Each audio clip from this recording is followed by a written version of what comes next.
इस वीडियो में आज हम ये जानेंगे कि तरना दल और बुड्ढा दल का जो निर्माण है वो किन्होंने करा था। 5 जत्थों का निर्माण सबसे पहले किन्होंने करा था, ये भी हम इसी वीडियो में जानेंगे। वाहेगुरु जी का खालसा, वाहेगुरु जी की फतेह। सरदार नवाब कपूर सिंह जी जब उनको नवाबी मिली उस वक्त क्या हुआ था? मुगलों ने जब नवाबी सिखों के लिए भेजी कि आपको ये नवाबी हमारी तरफ से है, तो उस वक्त सरदार नवाब कपूर सिंह जी और दूसरे थे दीवान दरबारा सिंह जी, इन दोनों में से किसी एक को नवाबी मिलनी थी। लेकिन उस वक्त सोचने वाली बात है कि कोई भी किसी भी बंदे ने इसके लिए लड़ाई नहीं करी। सरदार दीवान सिंह दरबारा जी पीछे हट गए। उन्होंने बोला कि मेरी आयु ज़्यादा हो चुकी है, मैं इस नवाबी के लायक नहीं हूँ। इस नवाबी के अगर लायक हैं तो कपूर साहब हैं, साहब जी को नवाबी देनी चाहिए। लेकिन कपूर साहब जी ने भी इनकार कर दिया कि अगर आपने मुझे नवाबी दे दी तो मैं अपना जो काम है वो नहीं कर पाऊंगा। जैसे कि मैं घोड़ों की लिद उठाता हूँ, सफाई करता हूँ तबेले की, आप मुझे वहां से हटा दोगे तो मैं तो वो काम करना चाहता हूँ। तो सिखों ने आपस में डिस्कस किया और बोला नहीं कपूर साहब, जो काम आप कर रहे हो, जो करना चाहते हो वो करते ही रहोगे, लेकिन नवाबी आपके लिए ही सही है। फिर नवाब कपूर साहब जी ने कहा ठीक है, नवाबी मैं ले लेता हूँ, पर ये नवाबी लेने से पहले 5 प्यारों को बुलाओ, उनके पैरों में ये नवाबी रखी जाएगी, उनके पैरों को टच की जाएगी, उसके बाद जाके ये मैं नवाबी लूंगा। फिर 5 प्यारे बुलाए गए।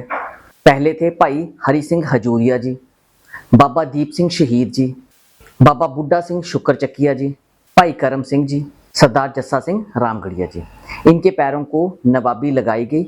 लगाने के बाद नवाब कपूर साहब जी को पकड़ाई, फिर उन्होंने नवाबी अपने माथे को लगाई और फिर उन्होंने एक्सेप्ट कर ली। अब हम बात करेंगे 1791 की, सम्मत 1791।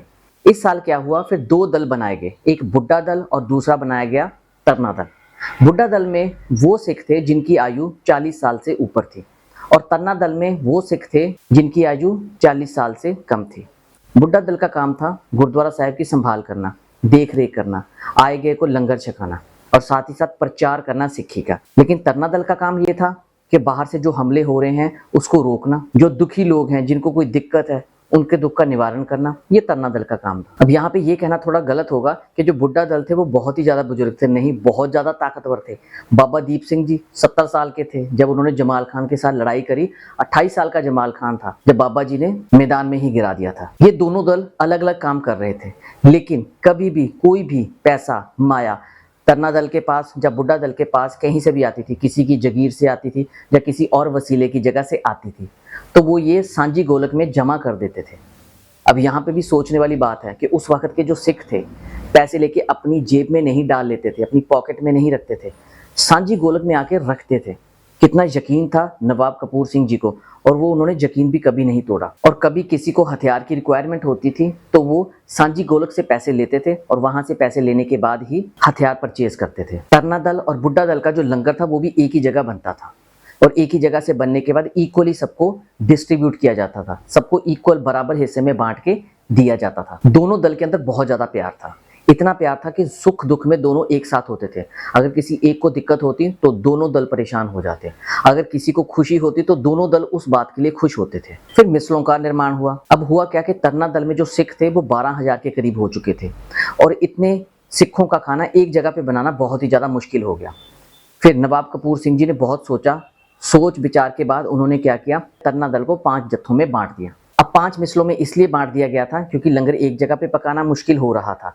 अब सब ने अलग अलग लंगर पकाना स्टार्ट कर दिया, लेकिन जो लंगर पकाने की सामग्री थी वो एक ही जगह से जाती थी, इक्वली डिस्ट्रीब्यूट होती थी और 5 जत्थों में से एक एक या 2-2 सिखों को उनका जत्थेदार नियुक्त कर दिया। जैसे कि पहला जत्था जिसके जत्थेदार थे बाबा दीप सिंह जी, दूसरा जत्था जिसमें थे भाई धर्म सिंह जी, भाई करम सिंह जी अंबरसरिये वाले, तीसरा जत्था बाबा कान सिंह जी और बाबा विनोद सिंह जी के हाथ में दिया गया, चौथा जत्था बाबा दसौंदा सिंह जी के हाथ में दिया गया और 5वां जत्था भाई वीर सिंह जी और भाई जीवन सिंह रंगरेटा जी के पास दिया गया। इन जत्थों के भी कुछ रूल डिसाइड किए गए थे, जैसे कि उनमें से कुछ रूल ऐसे थे, अब जत्थेदार जितने भी थे उनके अंडर जितने भी सिख आते थे, हर एक सिख का ये पहला कर्तव्य था कि अपने जत्थेदार की बात को मानना, जत्थेदार जैसे कहेंगे वैसे ही किया जाना चाहिए। अगर किसी सिख को अपने फैमिली मेंबर्स को मिलने जाना है तो वो क्या करता था, अपने जत्थेदार को बता के जाएगा, जाते वक्त भी बताएगा और जब वापस आएगा तब भी आके अपनी हाजिरी जरूर लगवाएगा।